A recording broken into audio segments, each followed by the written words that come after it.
ভাই আপনারা কোন স্বাধীনতাকে এগিয়ে রাখবেন, ৭১-এর স্বাধীনতাকে না ২৪-এর স্বাধীনতাকে? কোন স্বাধীনতা? সালামু আলাইকুম। আমরা ৭১-এর স্বাধীনতা পিছিয়ে রাখি, কারণ কি ৭১-এর স্বাধীনতার পরে ৫৪ বছরের মতো ইন্ডিয়ার। সালামু আলাইকুম। আমরা ৭১-এর স্বাধীনতাকে পিছিয়ে রাখবো এই কারণে, কারণ বাংলাদেশকে ৫৪ বছর ভোগ করছে ইন্ডিয়া, ঠিক আছে?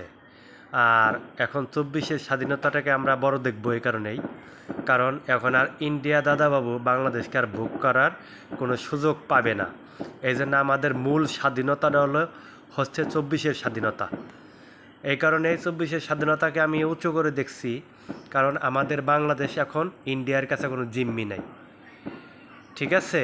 আর ৭১-এর পরে যে স্বাধীনতাটা পাইছি সেই স্বাধীনতায় ইন্ডিয়ার কাছে জিম্মি ছিল বাংলাদেশ, আর ২৪-এর কাছে জিম্মি নাই বাংলাদেশ, ঠিক আছে? এই জন্য ২৪-এর স্বাধীনতাটা বড়।